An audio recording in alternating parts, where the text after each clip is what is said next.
Hace algunos videos, cuando nos enfocamos en dinámica lineal, vimos el ejemplo del flujo sobre un cilindro, donde ocurre una inestabilidad hidrodinámica. El ejemplo era el siguiente: tenemos un flujo de fluido que pasa sobre este cilindro y el parámetro que hace que el flujo se vuelva inestable es el número de Reynolds. En otras palabras, qué tan rápido pasa el fluido sobre el cilindro. Y lo que estamos visualizando acá con la escala de colores es la vorticidad. En otras palabras, qué tan rápido está rotando en cada punto del espacio el fluido. En rojo y naranjo en este sentido y en azul y cian en este otro sentido. Y lo que vimos que ocurría era que el flujo es inestable a pequeñas perturbaciones, pero ya estamos listos para completar la película y sabemos que el inicialmente exponencial crecimiento de esta perturbación no puede seguir indefinidamente, porque eventualmente vamos a llegar a una solución periódica, nos vamos a encontrar con un ciclo límite. Entonces el crecimiento de la perturbación va a saturar y vamos a llegar a esta solución periódica que es un ciclo límite del sistema. Estos eran los valores propios del punto de equilibrio inestable, donde vimos estos dos equilibrios que tienen parte real, positiva, por lo tanto representan una espiral inestable en el espacio-estado. Y sabemos que lo que ocurre en este caso, ya podemos decir que es una bifurcación de Hopf supercrítica.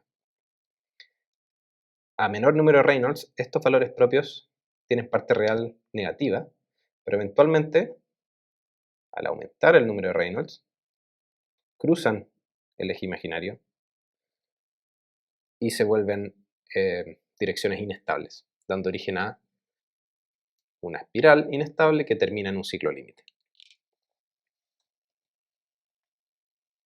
Y en este caso, estas son algunas de las estructuras dominantes, son los patrones espaciales que mejor describen la dinámica en el ciclo límite. En particular, esta primera distribución espacial de vorticidad es un modo de vorticidad y podemos pensar en estos patrones como vectores en el espacio-estado. Entonces, este primer vector es simplemente este vector U0, es simplemente el promedio temporal de esta película, es la vorticidad promedio en el tiempo.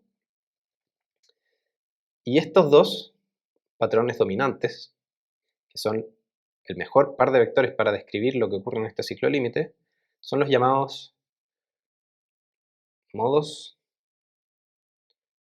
POD, que es algo que vamos a ver más adelante. Y esta primera estructura la voy a llamar U1 y a esta U2. Entonces, ¿qué es lo que quiero decir cuando digo que estas estructuras son las mejores distribuciones espaciales de vorticidad para describir lo que ocurre en el ciclo límite? Bueno, me refiero a lo siguiente, que podemos aproximar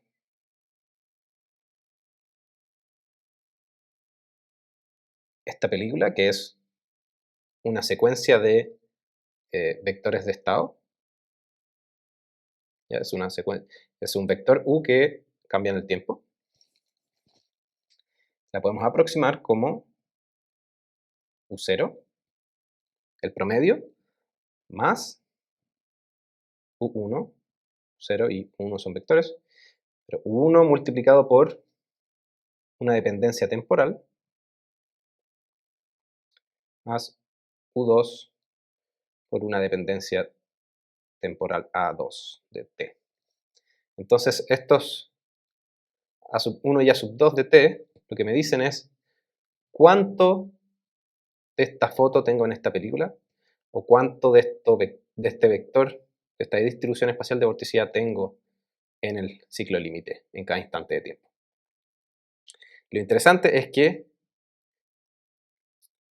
la dinámica de estos coeficientes está gobernada por una ecuación diferencial que es nada más y nada menos que la forma normal de la bifurcación de Hopf supercrítica.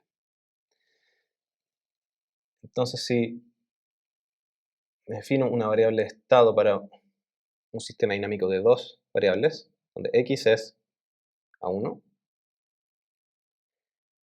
e y va a ser a2, en fondo mis variables dinámicas van a modelar cuánto tengo de estos patrones en cada instante de tiempo. Y vamos a tener la siguiente ecuación diferencial para x e y. Vamos a tener que x punto es mu x menos omega y menos x por x cuadrado más y cuadrado más b por y por x cuadrado más y cuadrado. Y para y punto tenemos una ecuación bastante similar. Mu por y más omega x menos y por x cuadrado más y cuadrado menos b por x cuadrado más y cuadrado.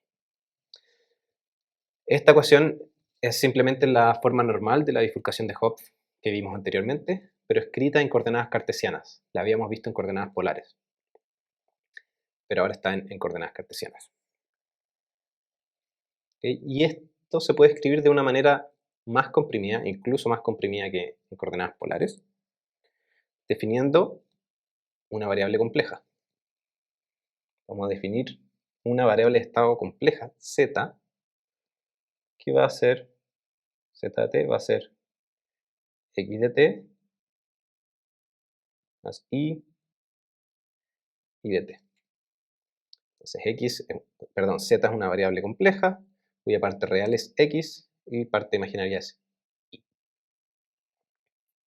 Por lo tanto, iz va a ser ix menos y. Y si tomo esta primera ecuación y la sumo a esta segunda ecuación multiplicada por el número y imaginario, o sea, x punto más y punto, eso me va a entregar una ecuación diferencial para z punto, que es la siguiente. Que z punto es mu por x más y mu por y, en otras palabras, mu por z,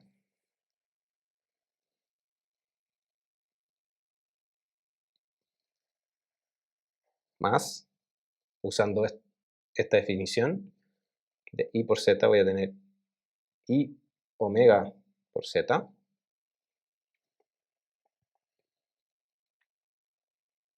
menos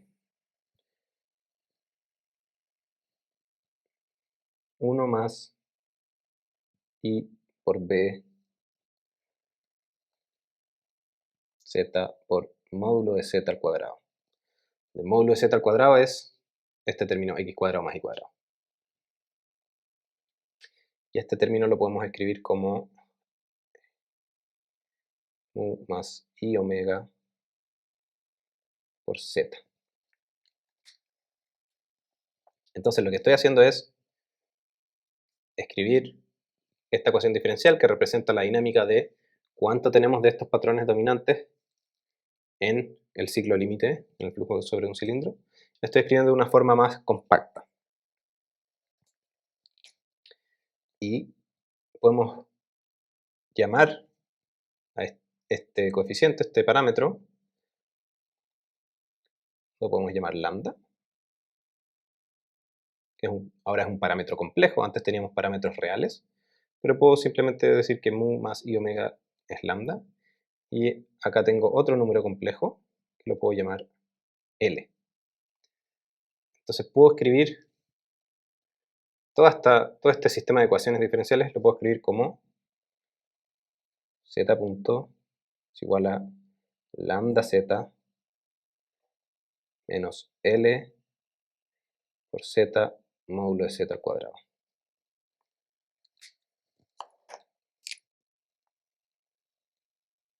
Y esta ecuación tan compacta es la llamada ecuación de Stewart-Landau.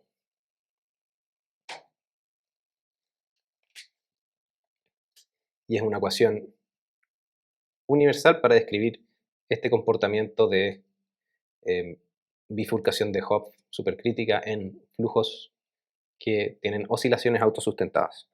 No solo el flujo alrededor de un cilindro, sino que existen muchos flujos de fluido, donde esta ecuación es un buen modelo para describir cómo nace este ciclo límite y aparecen estas oscilaciones autosustentadas en el flujo. Entonces, esta ecuación nos permite describir este fenómeno donde tenemos un equilibrio que al mover un parámetro, en este caso el parámetro es mu, es la parte real de lambda. Al mover ese parámetro, este punto de equilibrio se vuelve inestable y tenemos una espiral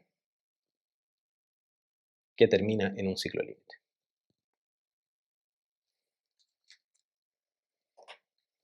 Ok, ese es el ejemplo del flujo sobre un cilindro y ahora seguimos con sistemas caóticos. Gracias.